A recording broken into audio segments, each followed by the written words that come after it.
Hello, I am Erdem from UVision. In this video I will find power dissipated by this 6 ohm resistor. And I will try to find it by applying mesh analysis on this circuit. Okay, what's the first step of the mesh analysis? It is to choose a ground node. Remember, this step will never affect your analysis, but it's always better to have a ground node in the circuit. So I'm choosing this node to be the ground because voltage sources are connected in this node. So that's an advantage for us to choose this node as the ground. Now we will assign unknown mesh currents, and if there is no information about the current of the mesh, for consistency they are in clockwise direction. Okay, let's look at this mesh. We don't have any information about current flowing around this mesh, and so I will label an unknown mesh current here in clockwise direction called Ix, and this is mesh X, 6 ohm, 3 ohm, 3 volt mesh. And look at this mesh. We have information about current flowing around this mesh actually, and that is 1/2 amperes in counterclockwise direction, right? So let me label that flowing current like this, and this is mesh Y. And now I want to focus on something. We have here two meshes, and they are related with a current source. What does this mean? This means that we can construct a super mesh here, right? Remember the super mesh discussion? And I'm assuming that there is a current flowing around this mesh Z, 3 ohm, 4 ohm, 5 or 2 amperes, and that is called IZ.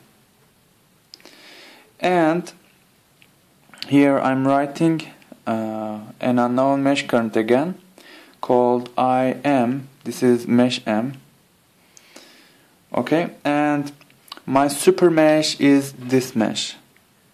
This is my super mesh. 3 ohm, 4 volts, 5 ohm, 4 ohm. This is my super mesh. So we will write KVL around this super mesh, and we will then move on. I will firstly want to write KVL around mesh X. KVL for mesh X. Alright, and I will start from this point. First component is 6 ohm resistor. We don't know voltage across it, and only current Ix is affecting on it, so we will just multiply Ix by 6 ohm to get voltage across it. Ix times 6. The next component is this independent voltage source. We are entering it from positive terminal, and it has 3 volts value. Right, so we will write plus 3. The last component of this mesh X is 3 ohm resistor. There are two currents affecting on it. First one is Ix, second one is Iz. Since our reference direction is to the downward, which is the direction of Ix, we will subtract Iz from Ix because Iz is to the upward. Subtract Ix from Iz and then multiply by 3 to get voltage across it. Whole equal to 0 by KVL. This is our first KVL equation. Now let's write down the other KVLs. We won't write KVL around this mesh.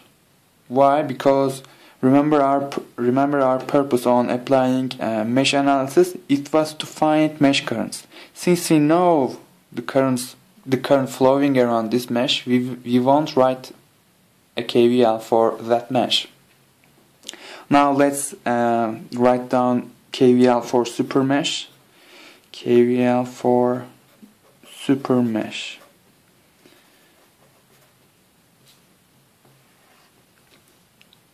Okay. Remember how we were writing KVL for super mesh? We are omitting the current source branch, and we are thinking we have a big mesh like this. I will start from this point, and there are two currents affecting on this 3 ohm resistor. First one is IZ, second one is IX, and our reference direction is the direction of IZ. So we will subtract IX from IZ and then multiply by 3 ohm to get voltage across 3 ohm resistor. And second component of this super mesh is this 4 volt independent voltage source, where entering from its negative terminal we should write -4 in the equation. Now our third component is this 5 ohm resistor. Now notice that IM is in the action. Okay, and there are two currents affecting on this 5 ohm resistor. First one is IM, second one is this 0.5 amperes current. Notice we are going like this to the upward, and the direction of this 0.5 amperes is also to the upward, so we will sum them. And IM plus 1/2 times 5 gives us the voltage across this. The last component of this super mesh is this 4 ohm resistor. We will multiply IM by 4 to find voltage across it by Ohm's law. We have reached to the start point. We can equate whole to 0 by KVL. Right? Okay, now let's look at to the equations. We have 1, 2, and 3 unknowns here. We need one more equation to solve this system. And we will write that down in this part of the circuit. We can relate IZ and IM on this current source. And that is very easy actually. You can see that IM minus IZ is equal to 5/2 amperes. Why? Because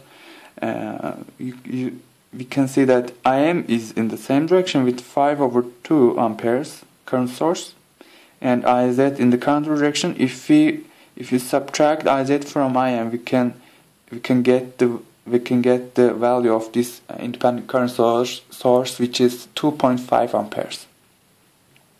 Okay, we now have 3 equations. We can solve this equation. We can solve this system. I'm sending the rules out of the screen. Alright, and let me rearrange the equations. For this equation, let me label like this. We have 6ix and plus 3ix and minus 3iz is equal to -3. I sent this constant to the other side. Let's rearrange super mesh equation. We have 3iz minus 3ix and plus 5im plus 5/2 plus 4im is equal to plus 4. I will send this constant to the other side also. Alright, but not now. I will multiply in this equation every term by 2. So remember, this was the constraint equation. So what you get is 2im minus 2iz is equal to 5 actually. We can find the values of Ix, Iz, and Im by just rearranging these equations and making some linear algebra. I have just written down them not to make video too long. And these are the values. Notice minus signs tell us that their assumed directions are wrong, they should be in the counter direction. So Ix is not actually in the clockwise direction, but is in counterclockwise direction. Iz is very much like Ix. Okay, I don't remember what I told you at the beginning of the video, but I will find power dissipated by this 6 ohm resistor. And remember the power formula for passive elements, that is directly I squared times R, right? And we know resistance, which is 6 ohms. We know current through it, which is Ix. We will just do some basic mathematics. Current through this 6 ohm resistor is Ix, and the value of it minus 1 ampere. We are taking the square of it and multiply by 6. We find power dissipated by this resistor to be 6 watts. Alright, you can find whatever you want in this circuit now, because you know mesh currents and you know every value of every component. That's easy. For instance, I want to find power dissipated by this voltage source. Okay, we will write power in the form V times I. This current Ix is actually in counterclockwise direction and goes like this through this independent voltage source with 1 ampere value, right? And 1/2 amperes going like this through this independent voltage source with value 0.5. So net current on this independent voltage source is upward and 0.5 amperes. Notice that we are entering from its minus terminal, so we will include a minus sign in the power equation then. So power is equal to minus, what's voltage value? That's 3 volts, 3 times current, what is it? 0.5. So I write 1/2. So power is found to be minus 3/2 watts. Alright. That's all for this video. Thanks for watching.